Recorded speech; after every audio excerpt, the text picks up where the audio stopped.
everybody. Welcome to day 2 of HSK 3, week 1. In this video, we're going to be talking about how to speak about duration. What is duration? Good question. It has to do with time, and it means how long something happened, or for how much time, or how long something was in a certain state. Duration has to do with how long. Telling time, when I use the phrase telling time, it has to do with when something happened.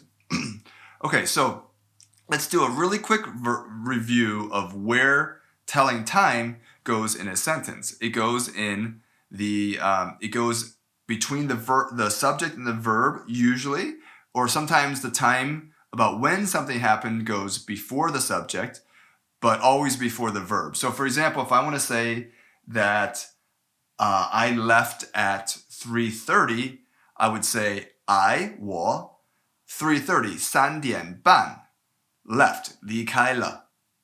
So that tells about when I left. Duration, on the other hand, is telling how long something happened, and the time does not go between the subject and the verb or before the subject. It goes after the verb when it's in the positive.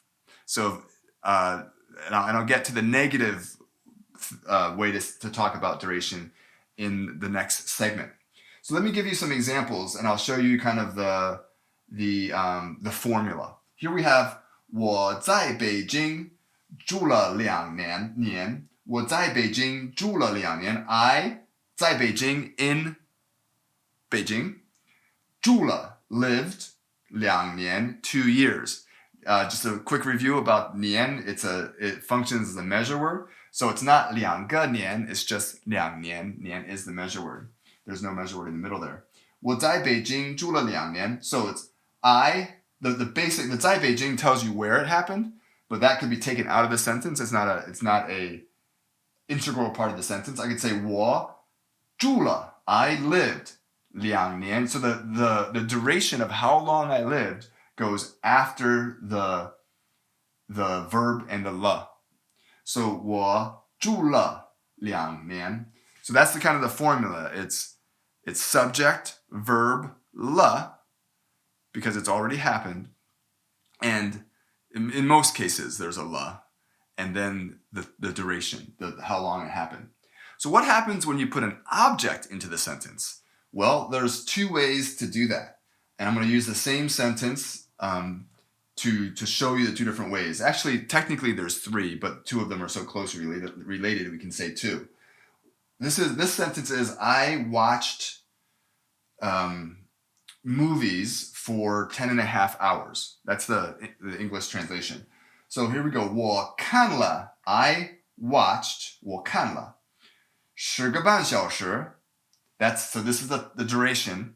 10.5 hours. 10个半小时. And then we can have a de, or we cannot have a de. That's where there's like 2 ways in one. It's optional. You can either put it there or not. And then we have the object at the end, 电影. So movies. I watched what? I watched movies. For how long? For 10.5 hours. In Chinese, it goes subject, verb, duration, then de or no de, and then the object. What do we watch? We watched movies. So that's 2 ways there. And then here we have another way where we actually say 看 twice. So first we say 我看电影 I watch movies. 我看电影.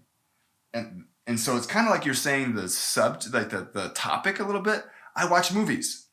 And now we're going to go into the duration part of the sentence. 看了10个半小时. So I repeat the verb. I watch movies. Watched 10个半 10.5 hours. 10.5 hours. So this is a totally fine way to say how long something happened. I asked a Chinese friend if he could tell me the difference between these.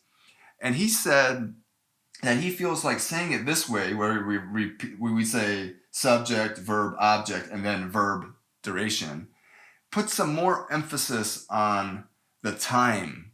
It's not a simple fact. It might be saying like, I did it for 10 whole hours kind of feeling, rather than just giving a kind of a cold fact about how long something happened. But it's like That was really difficult. It took me 5 days to do my homework.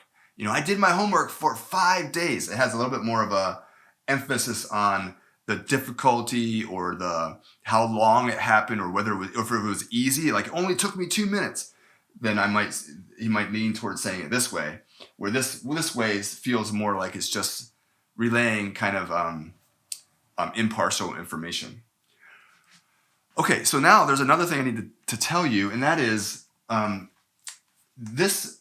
all of these ways of saying it, of talking about duration, do not indicate whether the action is still ongoing or not.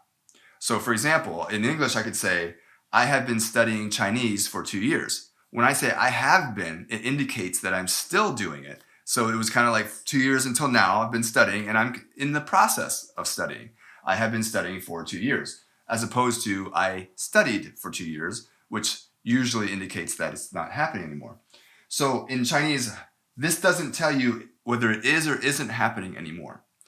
If I put a telling time, telling about when it happened, that makes it indicate that it's no longer ongoing. For example, if I said, several years ago, I lived in Beijing for 2 years.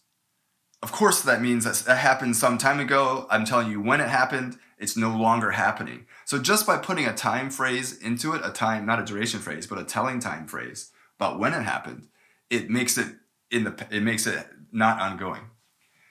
If I want to make it clear that it is ongoing, then there's an easy way to do that, and that is to put a le at the end of the whole sentence. And yes, there would be then 2 le's in the sentence, because all of these have le's in them. So, for example, 我看了10个半小时的电影了. And when I put in that extra le, it means I have been watching movies for 10.5 hours, and I still am doing it. So let me just throw that le right here. And again, the same thing when it's this way, it's a different grammar structure of saying basically the same thing. It would just put another le at the end. 我看电影看了10个半小时了. Putting in a different color here. And so there we have it. That's duration in the positive. This example is from All Set Learning. Just want to point that out. See you in a sec.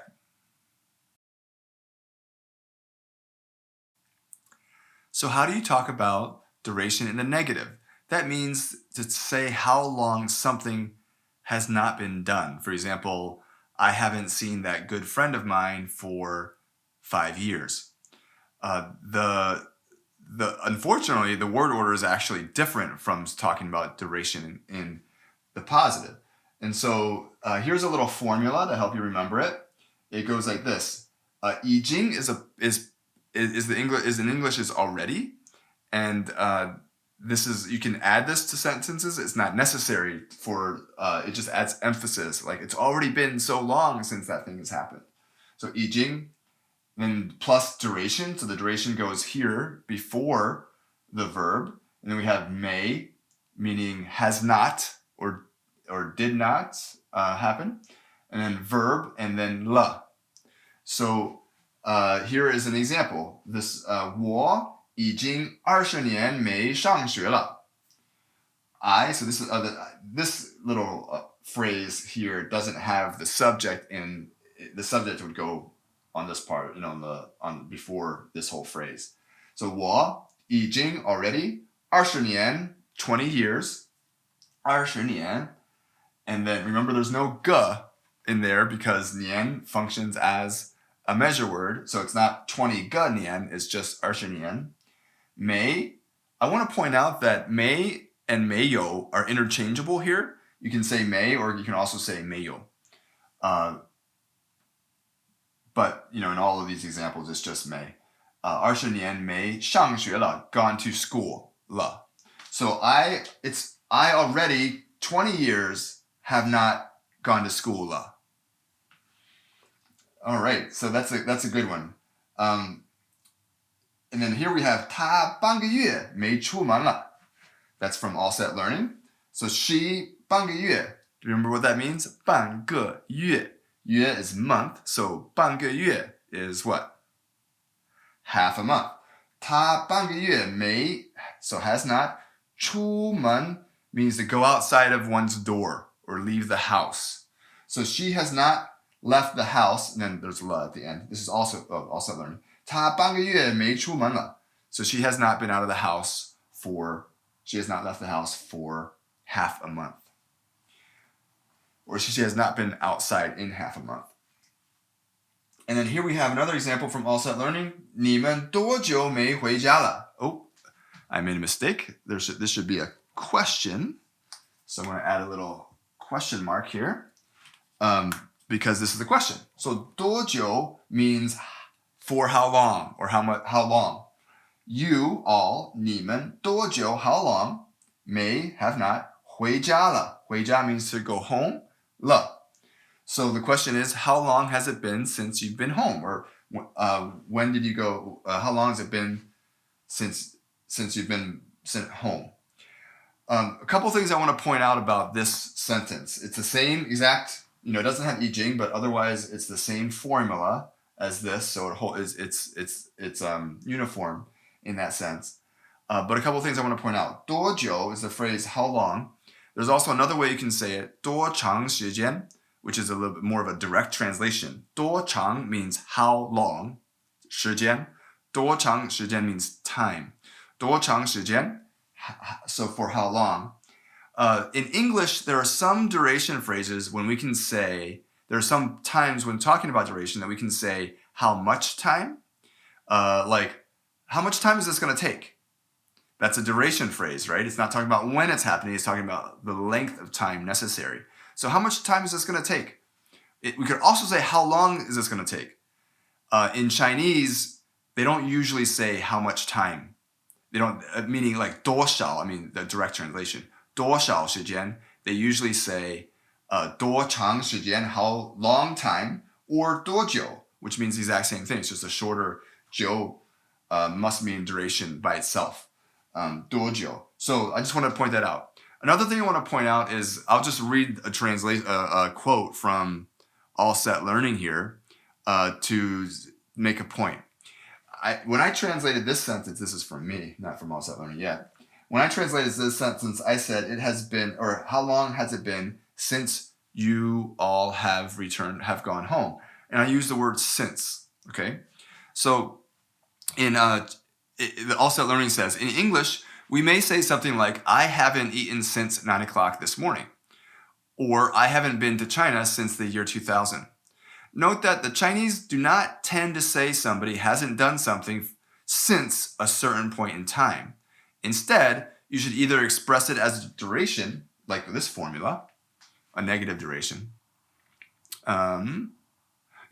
Instead, you should either express it as a duration of time that one hasn't done something, as in the above examples, or you can say the last time somebody did something was a certain point in time. Does that make sense? So that since phrase isn't usually translated into these negative duration phrases, or positive duration phrases for that matter. They gave a couple examples of how to say, it's been 10 years since I've been to China. The one way is talking about like this negative duration phrase. 我已经10年没来中国了. I haven't come to China for 10 years. Or 我上次来中国, the last time I came to China 是2010年. That's 2010, so assuming it's 2020, which is no longer 2020. So that makes sense? Okay, so that's duration. So we've talked about how to say duration in the positive and how to talk about duration in the negative. You're doing great. Keep up the good work.